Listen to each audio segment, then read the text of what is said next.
Hello everyone, कैसे हैं आप सभी। आई होप आप लोग अच्छे होंगे, आपकी तैयारी अच्छी चल रही होगी। सुबह 6 बजे डेली आपको करंट अफेयर मिल जाया करेगा, जो कि मैंने पहले ही बताया 10 मिनट में आपको पूरा कंप्लीट करंट अफेयर मिलेगा। 1 अप्रैल आज है और आज के जो एक टॉप 10 टॉपिक होते हैं ना, 10 मिनट में 10 खबर, बस 10 मिनट में दूंगा और आपके सारे खबर को आज ही कंप्लीट कर दूंगा। इसके लिए 1 घंटे 2 घंटे देने की आवश्यकता नहीं है। चलिए शुरुआत करते हैं आज की न्यूज के लिए। फटाफट से आ जाते हैं भाई और देखना शुरू कर देते हैं सेशन को। चलिए, और जो लोग नए हैं सेशन पे वो फटाफट से लाइक कर दीजिएगा और चैनल को सब्सक्राइब कर लीजिएगा। चलिए मैं बात कर लेता हूं तेलंगाना। तेलंगाना सरकार ने पहली बार मुफ्त चावल योजना शुरू की है। मतलब अब ये क्या करेंगे, चावल भी मुफ्त में देंगे। कहीं ना कहीं इसके लिए गरीबी रेखा का एक मापक रखा गया है, जिसके बाद उनको चावल फ्री में दिया जाएगा। अब देखिए, बात कर लेते हैं तेलंगाना गवर्नमेंट की। तेलंगाना गवर्नमेंट में जो इनके सीएम साहब हैं, उनका नाम क्या है? तो उनका नाम है रेवंत रेड्डी साहब। रेवंत रेड्डी साहब रेवंत रेड्डी साहब जो है, ये क्या है?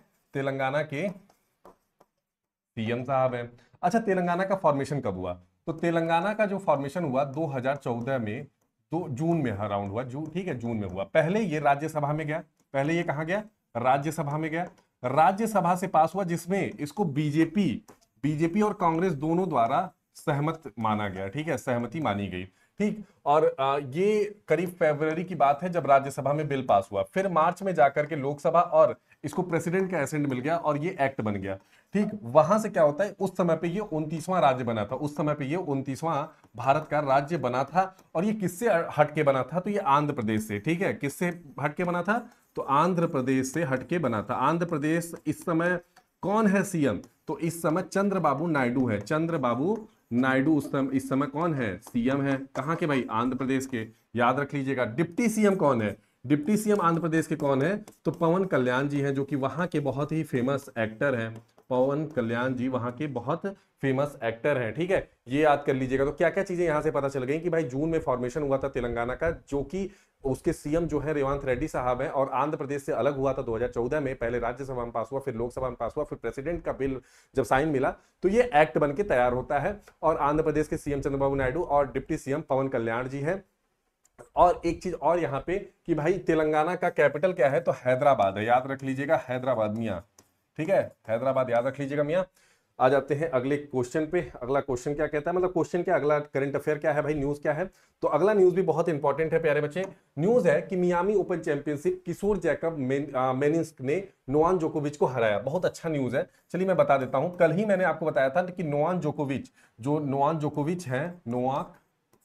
जोकोविच हैं। ठीक है, ये भाई साहब 24 ग्रैंड स्लैम जीत चुके हैं। 24 ग्रैंड स्लैम जीत चुके हैं। ग्रैंड स्लैम जो कि सबसे ज्यादा है।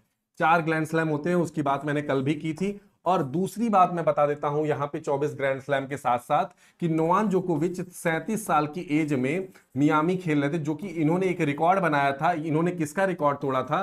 तो रोजर फेडरर का रिकॉर्ड इन्होंने तोड़ा था। वो भी 37 वर्ष में ये गेम खेले थे, लेकिन उनसे कुछ महीने दिन ज्यादा खेल करके इन्होंने ये रिकॉर्ड अपने नाम कर लिया, नोवाक जोकोविच ने। लेकिन उनका रिकॉर्ड जो 100वां इनका टूर था वो हार गए हैं ये, और ये रिकॉर्ड बनने से चूक गया क्योंकि मियामी ओपन ये हार गए हैं। इनको कौन हराया है? जैकब मेंसिक ने नोवाक जोकोविच को हरा दिया, जो कि ये ज्यादा नहीं, 19 वर्षीय खिलाड़ी हैं चेक के 19 वर्षीय बस खिलाड़ी हैं। इन्होंने किसको हरा दिया? वर्ल्ड चैंपियन जो है नोवाक जोकोविच, जिन्होंने 24 ग्रैंड स्लैम जीता है। आपको कमेंट बॉक्स में बताना है महिलाओं में सबसे ज्यादा ग्रैंड स्लैम कितना और किसने जीता है ये, क्योंकि मैंने कल ही क्लास में बताया था। तो इसलिए ये आपका होमवर्क होगा करंट अफेयर में बताने के लिए। कोर्ट से रिलेटेड कुछ है, अगर याद रहा तो ठीक है, नहीं याद रहा तो फिर मैं कल की क्लास में बता दूंगा, अगर कमेंट बॉक्स में आप पूछेंगे तो। चलिए आ जाते हैं, हिंदी इंग्लिश दोनों में रहती है न्यूज, घबराना नहीं है। एक बहुत ही बड़ी प्रॉब्लम चल रही है कि आज के समय में एक न्यूक्लियर मतलब कि अकेले अकेले रहने की आदत लोगों ने डाल ली है, जिससे क्या हो रहा है ना कि फैमिली ग्रोथ बहुत स्लो हो गया है, और जो कि इंडिया का कल्चर से बाहर है। ये यूरोपियन कल्चर था, इंडिया में ऐसी चीजें नहीं मान्य रखती थी, लेकिन अभी की जो सिचुएशन है बहुत ज्यादा मान्य लोग रखने लगे हैं। और इस चक्कर में भारत के डेवलपमेंट पे फ्यूचर में असर पड़ेगा, क्योंकि चाइना ने भी यही किया था। पॉपुलेशन कंट्रोल के चक्कर में सिंगल चाइल्ड पॉलिसी ला दी थी कि एक से ज्यादा बच्चे नहीं पैदा कर सकोगे, उसके लिए भी परमिशन लेनी पड़ेगी, ये सब। आज ये स्थिति है कि मैन पावर की वहां पे धीरे धीरे कमी होने वाली है, और आने वाले 50 साल में चाइना का डाउनफॉल देखने को मिलेगा। कारण यही है कि पॉपुलेशन बहुत ज्यादा डिक्लाइन है और जो वर्किंग पॉपुलेशन वहां पे ना के बराबर है। ठीक, तो ये एक बड़ी समस्या वहां पे चाइना में आने वाले समय देखने को मिल रही है। इस चीज से हैरान है भारत भी कि कहीं गलती से उसके साथ भी ये घटित न हो जाए, क्योंकि धीरे धीरे लोग न्यूक्लियर फैमिली की तरफ बढ़ते जा रहे हैं और बहुत सारे लोग जो सिटीज और इन जगहों पे रहते हैं, बहुत सारा इनफर्टिलिटी और इन कारणों से भी बहुत सारा नुकसान हो रहा है। ठीक है, तो एक व्यक्ति एक परिवार संस्कृति के बढ़ने की चिंता, ये उच्चतम न्यायालय ने बताया है, हाई कोर्ट ने, सुप्रीम कोर्ट ने इस बात की चर्चा की है कि भाई ये जो है ना, ये कहीं ना कहीं हमारी जो संस्कृति है, ये जो हमारी चीजें हैं उसको कमजोर करने का काम कर रहे हैं। तो कोशिश करते हैं कि इस चीजों को यहां पे धीरे धीरे रोका जाए और भारत को धीरे धीरे विकास की तरफ ले जाया जाए। अगर मैं बात करूं सुप्रीम कोर्ट के जो चीफ जस्टिस हैं वो कौन है, तो फटाफट से याद रख लीजिएगा कि सुप्रीम कोर्ट के जो चीफ जस्टिस हैं इस समय संजीव खन्ना जी हैं। सीजीआई कौन है? संजीव खन्ना जी हैं।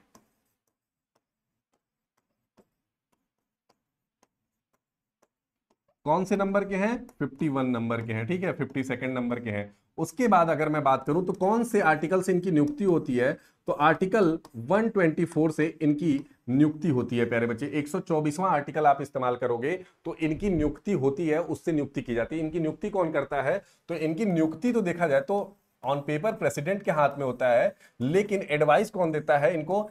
अपॉइंटमेंट भाई इनके हाथ में होता है, लेकिन एडवाइस कौन देता है? एडवाइस कौन देता है? तो कोलिजियम देता है। कोलिजियम क्या होता है? कोलिजियम एक चीफ जस्टिस, 3 सीनियर जज, मतलब 4 लोगों के बैठ के, ठीक है, मिल करके बनाते हैं कि भाई किसको जज बनाया जाए। तो कहीं ना कहीं नेपोटिज्म इस वजह से भी काफी अधिक आपको देखने को मिल जाती है।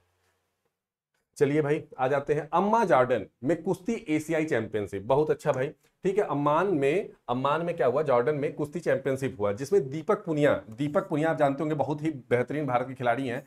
पुरुषों की फ्री स्टाइल 92 किलो में इन्होंने क्या किया है? रजत पदक जीता है। क्या जीता है भाई? रजत पदक जीता है। उदित ने 51 किलो भार में रजत पदक जीता है। दिनेश ने तुर्कमेनिस्तान के जियाहू मोहम्मद को सपा रोर को हरा करके कांस्य पदक जीता है। भाई किसने? भाई दिनेश ने। भारत ने इसमें टोटल 10 पदक जीते हैं, ये भी याद करने की बात है। 1 स्वर्ण पदक, 3 रजत पदक और 6 कांस्य पदक, मतलब कि ये है गोल्ड मेडल भाई। क्या है? गोल्ड है। ये 3 क्या है? सिल्वर है। ठीक है, 1 गोल्ड है और 6 क्या है? ब्रॉन्ज है। तो याद रख लीजिएगा भारत ने टोटल मेडल कितना जीता है अम्मान जॉर्डन कुश्ती चैंपियनशिप में? तो प्यारे बच्चे 10 मेडल जीता है। अगले न्यूज पे चलते हैं ज्यादा समय न लेते हुए। अगला न्यूज क्या कहता है भाई? हाँ, पीएम मोदी पहली वंदे भारत एक्सप्रेस 19 अप्रैल को कटरा से कश्मीर तक चलाएंगे। ठीक है, कटरा से कश्मीर तक क्या है, मोदी जी ने बोला है कि भाई वंदे भारत चलेगी। पहली वंदे भारत कहां से कहां तक चली थी, ये भी सवाल आ जाता है भाई। पहली वंदे भारत प्यारे बच्चे आपकी कहां से कहां तक चली थी? तो ये चली थी वाराणसी से दिल्ली। वाराणसी से दिल्ली चली थी। ये भारत की सेमी हाई स्पीड ट्रेन है।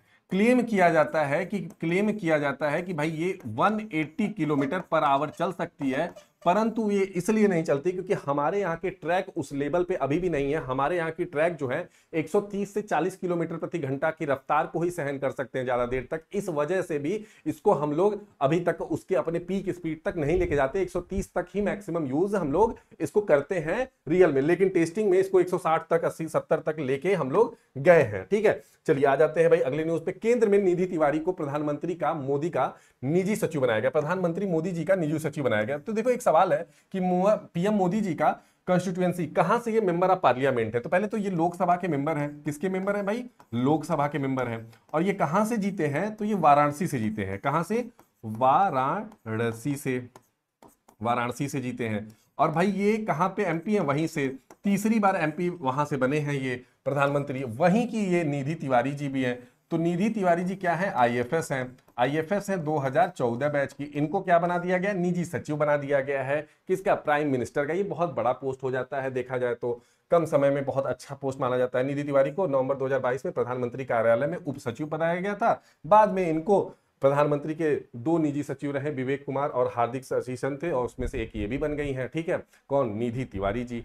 आई होप अभी तक देख लेते हैं भाई अगला न्यूज है या हाँ, सिर्फ निर्मला सीतारमण जो कि हमारी फाइनेंस मिनिस्टर है। क्या है भाई?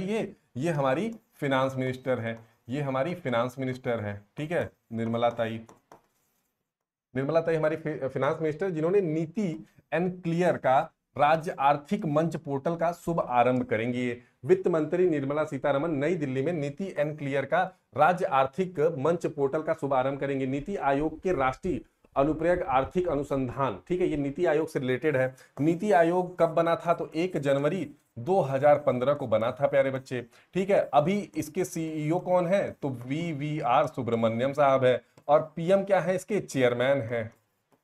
ये किसको रिप्लेस किया था प्यारे बच्चे? तो ये रिप्लेस किया था प्लानिंग कमीशन को।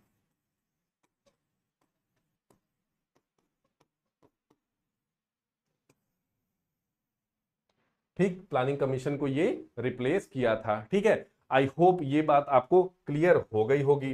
चलिए देखते हैं भाई आगे।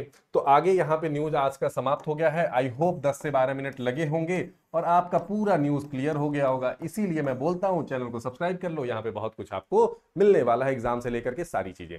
धन्यवाद। जय हिंद, जय भारत बच्चों।